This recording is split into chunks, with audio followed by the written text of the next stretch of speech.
Hello everybody and welcome back to my channel, and if this is your first time, you're welcome. This is Essential Patience and I am Patience.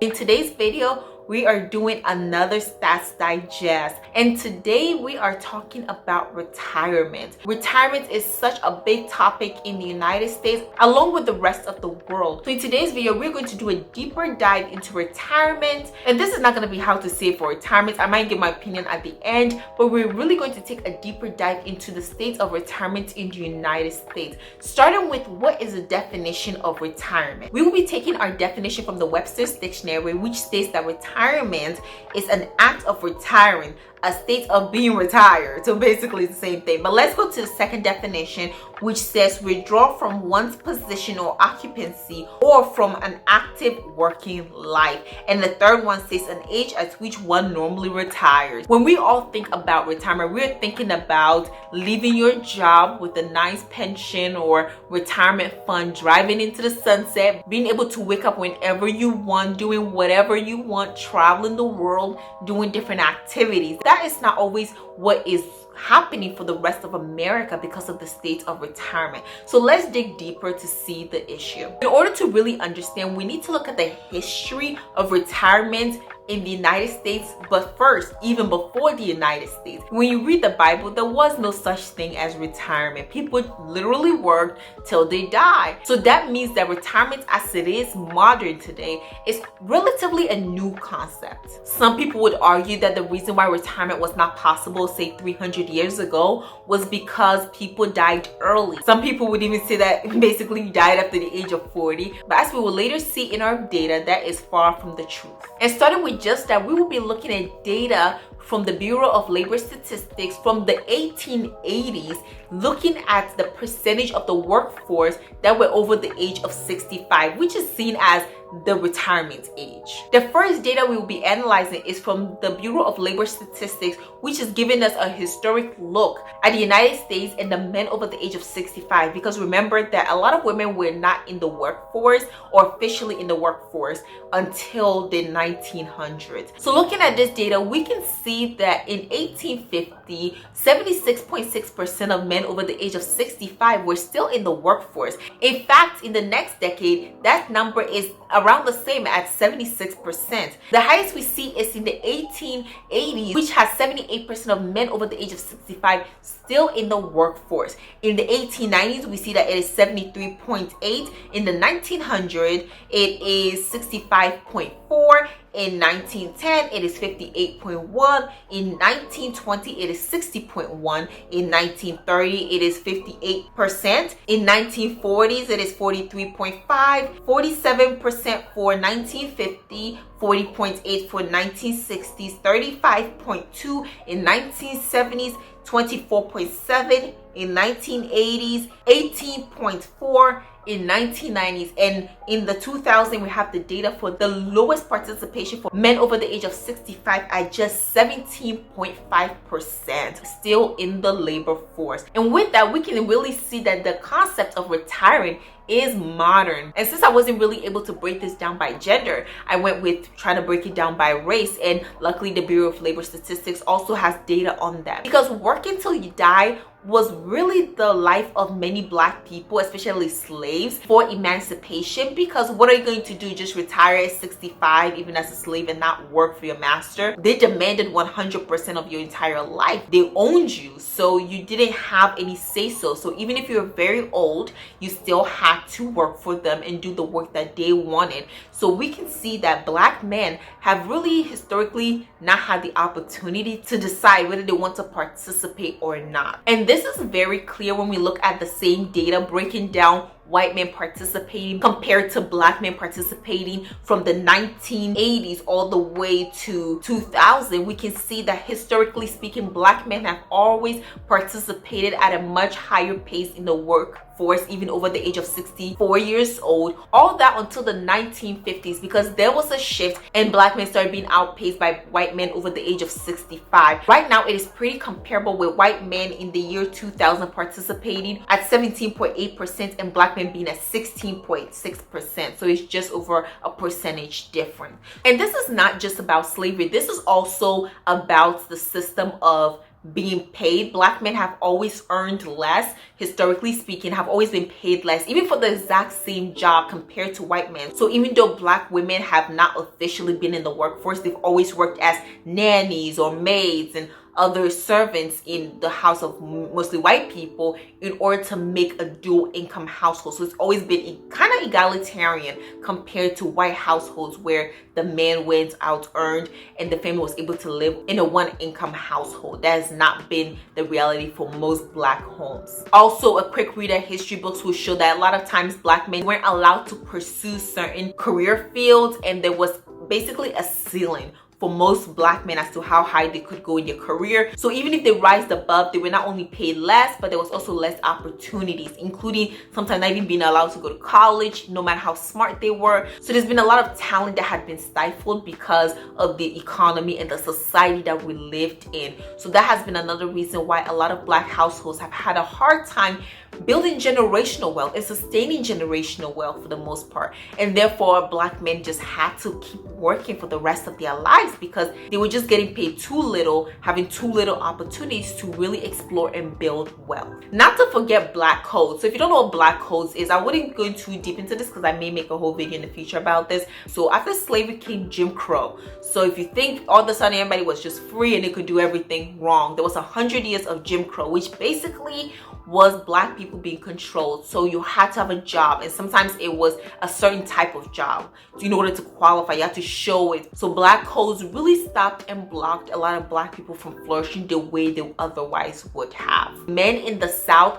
were more likely to work over the age of 65 compared to the North. And this is something that happened up until the 1950s, and then it kind of switched. And researching this further, it was kind of linked to the declining agriculture because a lot of people, farmers, even over the age of 65, they still work on their farms. Like they never stop just being farmers. They keep working.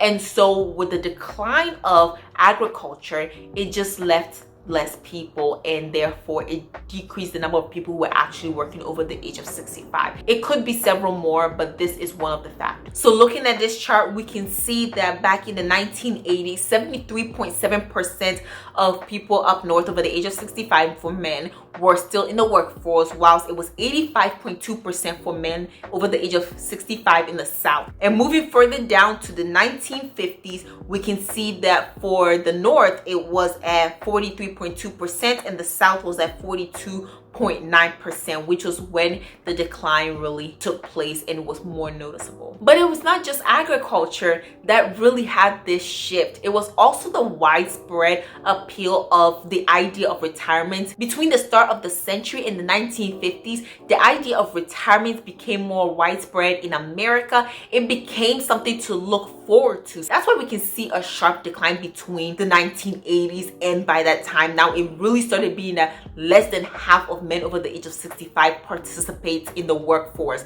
after that age, because the idea of retiring was becoming more feasible and it was something to plan towards. Getting further back to the roots of the idea, the concept of retirement, we can look no further than the Roman Emperor Augustus. He instituted a pension program for select groups of Roman legionnaires who had served 20 years in the military. In fact, this was happening about 13 BC. And by the way, this was financed by taxes. And it wasn't just because he was nice enough to do it. That would have been great. But that wasn't the exact reason why he was financing this. He was doing so because he was hoping that he would give them a nice and cushiony life to live so that they would not rise up against him. And really looking at historically all the different coups and just rising up against the emperor that's happened, I think he was onto something, wasn't he? But he was not the only one. And after, there was a lot of idea of this happening around the world as well. But overall, when people just got old and couldn't work anymore, they just depended on their younger relatives and family members to provide them with the necessities to have a good, enjoyable elderly age. Even though it wasn't retirement, it was living a good life before their life came to an end.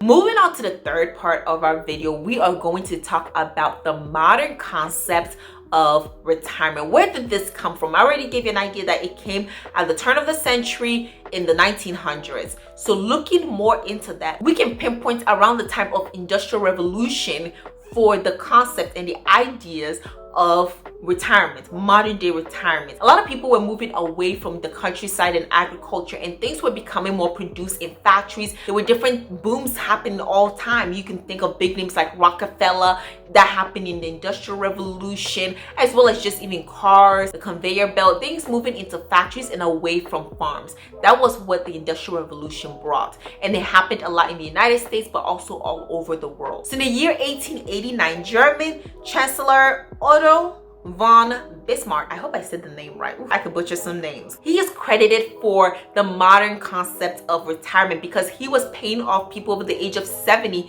in Germany to basically leave the workforce so that the young people can work. And this was also, just like the Roman emperor, to cool down the uprising because the young people were not getting the jobs they wanted because all the old people were still working. They were working until they died. You can see that people were not dying in their 40s, right? That's something to remember. People were living into their 70s, so he was paying people over the 70s to leave the workforce voluntarily so that the jobs can go to the young people. He said those who are disabled from work by age and invalidity have a well-grounded claim to care from the state. And this was the beginning of the modern concept of retirement. Around the same time in the United States, the private sector was really pushing for retirement benefits for their employees. In fact, the first contribution plan was established in 1880 by Baltimore and Ohio Railroad Company, not by the government, but by the private sector. In fact, they combined company contribution and employer salary deferred to generate future retirement benefits, giving both parties a stake in the process. The American Express Company established the first corporate pension in the year 1875. Over the years, pension grew in popularity, and a few companies also started doing the exact same thing and rewarding employees who have been with a company a long time with a pension program. By the 1920s, 84% of railroad workers were covered by this pension program, and it was considered the standard for retirement in the 1930s. That was amazing. In fact, some of these pension plans included housing.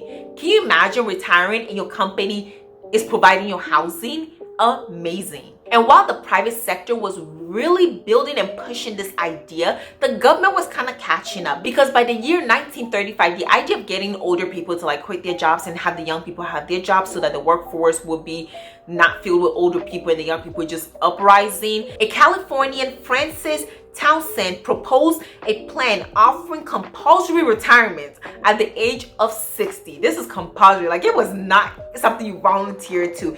In return to retiring, agreeing to retire, you'd be paid $200 a month. Some Republicans supported the Townsend plan, but others rejected it because, of course, you shouldn't have to force people over the age of 60 to retire if they're not ready to. But also they thought it's going to be expensive, right? It's not just because they didn't want to like force you, it's because it was going to be an expensive plan. So they rejected it. But President Franklin D. Roosevelt did see the structure of this idea to be a good one. So he set the age of retirement at 65 to qualify for benefits. And so if you wanted to retire at the age of 65 to qualify for benefits, you could, and give your job up to a younger person so they will not uprise and ruin the country, I guess, whatever. But this age of 65 was kind of a bait because he knew something, which was that the expected life for an American at the time was 58 years old. So most Americans were not going to have the opportunity to claim their benefits anyway. So that was a thing. I don't know if it was a good thing. Those who were able to do so, they could claim it at 65 years old, and they did not expect you to live that long. So you'll be dead by the time they run out of money. At least that's what they thought then.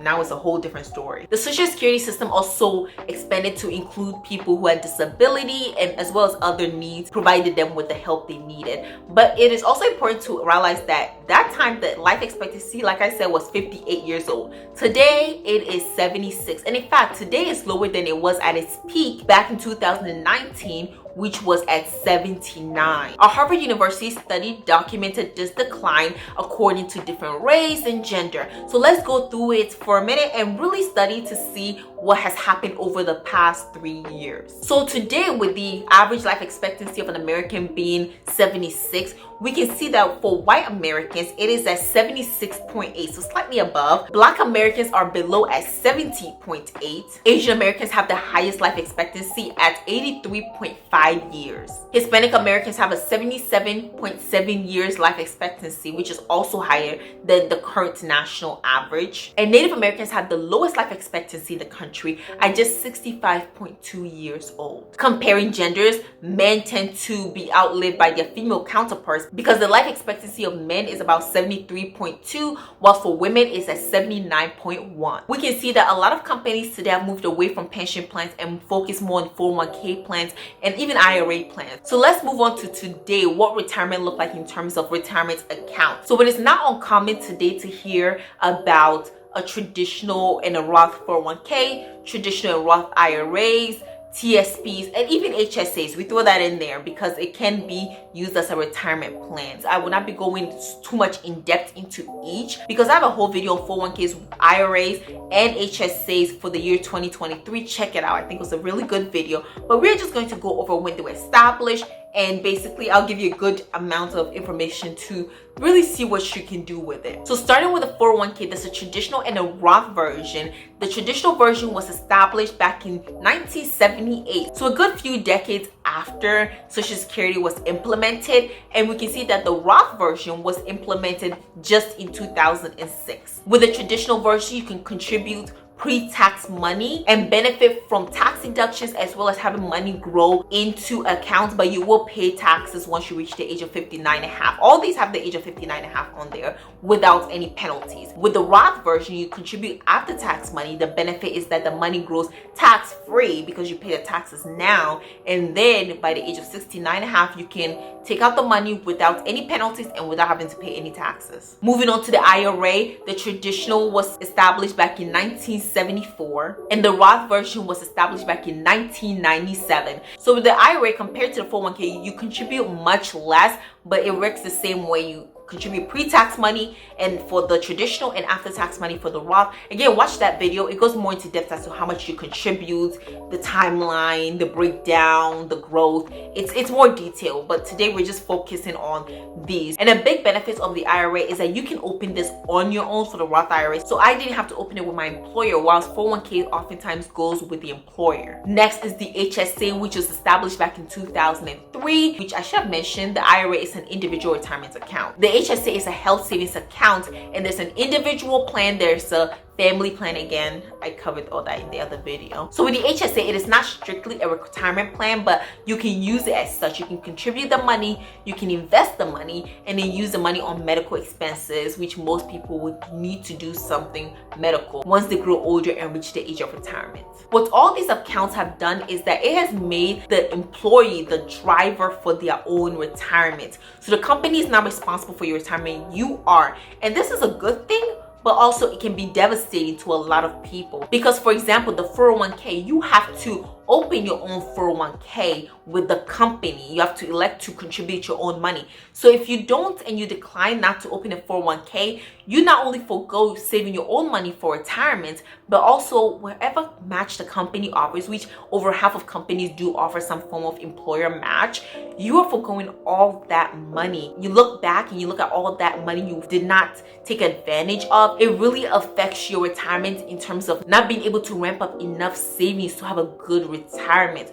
So even though this is a con, what I think is a pro is that you can open your own Roth IRA. You can contribute as much as you can up to the limit for each of these accounts. And with this money, most people in America can't even take advantage of all the retirement accounts there are because the limit is really high. Like if you're able to max out all your retirement accounts, it's over $30,000 a year. So it's a big amount of money that you can save to help you towards your retirement. Even if you can't max out everything, a lot of us can do much better to contributing as much as we can consistently till time to retire. Now let's go into more statistics about retirement, because this is really interesting, because you would not only notice a pattern, but you would also have to decide what you want your future to look like. Having all this information is great, but putting it into action is even better, because a lot of people today can't retire for several reasons. Let's look at why. So because we're not looking into people's accounts, see how much they have, it's rather asking people, we are going to look at these studies as to how much the average person has in retirement account by age. So we're going to look at several different surveys and what the answers were. And even though they're not always going to be the same number, it's always around the same ballpark. This is from the Federal Reserve SCF data. They reported that people between the ages of 18 and 24, they have on average $4,745.25 saved for retirement. For people between the ages of 25 and 29, their average is at $9,408.51. For people between the ages of 30 and 34, it's at $21,731.92. For people between the ages of 35 and 39, theirs is at $48,710.72. For 40 to 44, it is at $101,899.22. We're going to go to the people between the ages of 55 and 59, which is at $223,493.56. And for the highest age group they surveyed, between the ages of 65 and 69, they said it was $206,819.35. So we can see that the highest in this entire group is for people between the ages of 50 and 59. They had on average the highest amount saved for retirement, with the lowest being for people between the ages of 18 and 24, for good reason. Many of them are in college, and those who are not, they're just really starting their careers anyway. Vanguard, which is a financial platform for brokerage accounts, they've also collected data, and they say that for people under the age of 25, they have on average $6,300 saved for retirement. Between the ages of 25 and 34, it is about $37,200. 35 to 44 is at $97,000. 45 to 54 is at $179,200. For 55 to 64, it is $256,200. And for the age 65 plus, which is a bigger range, it is at $280,000. And we can see that for this one, that's obviously the biggest range, and the youngest people being the one with the least, but it's about in the same ballpark. But we need to realize with stats, especially dealing with finances, median and average are two very different things, because what happens is that people over the age of 65 who are billionaires, and this is important because most billionaires are over the age of 40, they skew their data for their group, so it makes it seem like the average Joe who is 65 years old has just this amount of money for, say, for retirement, but it's being skewed by, say, Warren Buffett, Jeff Bezos, and all the other old billionaires. But when you take a look at the median, they tell a better story looking at the average American, because 50% of people fall below and 50% fall above. So let's take a look at the median according to those, starting with data from the federal SCF. For Americans under the age of 35, they said the median savings for retirement is at $13,000.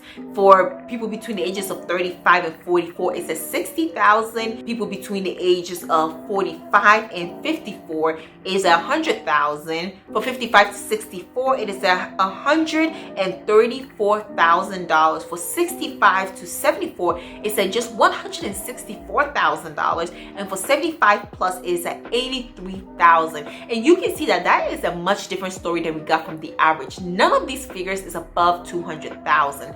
So you can see that most Americans in all these age groups have less than $200,000 saved for retirement. And that is very concerning. But let's also take a look at Vanguard, because they had a How Americans Save 2022, and they have this median data as well as to median amount of money Americans have saved for retirement. For people under the age of 25, they put the number at $1,800. For people between the ages of 25 and 34, it is at $14,100. For 35 to 44, it's at $36,100. For 45 to 54 is at $61,500. For 55 to 64, it is at $89,700. And the last age group being 65 plus is at just $87,700. We can see that these numbers are not even crossing the $100,000 mark, telling us something that most Americans are not prepared for retirement. Now, I wonder if this tells the whole story, because some people might have just reported how much they have in their 401k. Maybe some would have been their IRAs. Maybe some didn't include their employer matches. Maybe some didn't include all the other amounts they have saved. But this tells a really sad story, because even though everybody needs a different amount of money to retire depending on what your assets look like, most people would definitely need over $1 million if they're retiring at the age of 65. Because let's say you want to take an income of about $50,000 a year during retirement. In 10 years, that's $500,000. In 20, that's $1 million. And of course, there's always the growth factor if you have the money invested. But in that ballpark, you can see that already, if you're going to live an extra 20 years, you're going to need about $1 million. And that's if you're taking in $50,000. So how can you ensure that you have a good retirement? Well, experts have a ballpark as to how to measure yourself. And this is different for everybody, depending on how you want to retire, what are your goals for retirement, what age, everything is different for everybody. But this is a good indicator as to your retirement if you want to keep the exact same standard of living during your retirement. So they recommend that at the age of 30, you at least have 1 time of your income saved, your annual income. So if you're making $60,000 a year, they recommend that by the age of 30, you have $60,000 saved for retirement. And this is exclusively for retirement. So by the age of 30, 1 time your salary. By the age of 40, you should have 3 times your salary saved up. So now I'm going to change the number to make it easier. So let's say you're making $50,000. Now that you are age 40, you should have $150,000 saved up. This is 3 times your income. And this is all minimums really, because everything higher is better. But you should have about $150,000 saved up for your retirement to show that you're on a good track. So if you have that, good for you. Next, let's move on to your 50s. They want you to have 6 times your annual income saved up. So if you're making $50,000, how much is it? You need $300,000 by the age of 50 saved up to be on good track for retirement. Now, if you're age 60, they want you to have 8 times your salary saved up. So again, $400,000 saved up by the age of 60, and this should show that you're on track for retirement. And by the age of 67, you should have 10 times your annual income saved up, meaning that if you're making $50,000 a year, how much do you need? $500,000 saved up. And as we can see from the data, most people were just not making the cut, because the median individual income in the United States is about $40,000, meaning that if everybody was following this rule, well, everybody's a different age, just to be honest, but normally at least the people over the age of 40 should be having $200,000, $300,000, $400,000 saved up. But this is what experts recommend. There are more ways that you can calculate their formulas online, your cost of living, different assets. That all makes things different. But I think that $500,000, even making $50,000, is a good start and a good target to at least hit. But remember that things are getting more and more expensive every day. Also, something that makes retirement easier and making sure you have a good retirement overall is just having a place of residence. That just makes retirement much easier if you have no mortgage payment. If you own your home fully before you retire, you at least don't have to worry so much about it. You may have to pay the property taxes, the insurance, of course, but overall it will make it much easier, because housing is the biggest cost in most people's overall expenses. Also, having a reliable vehicle helps. If you have a paid for car that is reliable and will take you through retirement, that you can drive another decade or 2. So now let's get to the last part, which is my opinions. My opinion is that you should watch my video if you hadn't already. That video on retirement plans. Now that we have to take take advantage of the different accounts, the different resources in order to have a good retirement. Everybody should start equipping themselves with the information, with the tools to really prepare for a good retirement, especially people my age. Don't think retirement is so far away. It's better to start saving now and to be consistent over a long period of time. Take advantage of the eighth wonder of the world, compound interest, rather than to just wait and think that retirement is so far away. I'm hoping to retire early. I'm hoping to at least have the option to retire early. So that's a game changer. When it gets to a certain point and you're like, okay, I can either retire or not retire. Either way, it doesn't make or break me. That is a good place to be. Definitely take advantage of both Roth and traditional accounts. Especially, you can do maybe a traditional 401k and a Roth IRA. Take advantage of them, contribute, max it out if you can. And if you can't max out your 401k, always contribute at minimum to the employer match. That's something you should do. Take advantage of all that free money. That's a lot of free money coming your way that your employer is going to either pay you or not pay you if you don't contribute at all. So always make sure that you contribute at least the employer match. And if you don't know what the employer match is, ask around. Ask your HR, your supervisor, your boss, your manager, whatever. They would know and they will inform you. But take advantage of that. Contribute consistently. Like even if you're just contributing a couple of $100s a month, do that consistently over a long period of time. And believe me, you'll be in a much better situation than most people are, because retirement is very much a real thing. You would either have the choice of retiring, or some people are just forced into retirement because old age is brutal for some people. So make sure that you are thinking about that. Think far ahead, consider your options, and always pursue your best course of action. And with that, I am bringing this video to a close. But before, I like to look at the pinnacle of English literature, which is Urban Dictionary, for their thoughts on whatever we're talking about. So let's look at retirement and the definition in the Urban Dictionary. It states that a myth, something hardworking people look forward to all their working lives, only to be disappointed by the fact that they can't afford to live off of their substantially small pensions for the rest of their lives. The example says, Thursday afternoon, Fred, tomorrow marks my day of retirement. Boss, nice. How did your investment in your 401k plan turn out? Fred, what is that?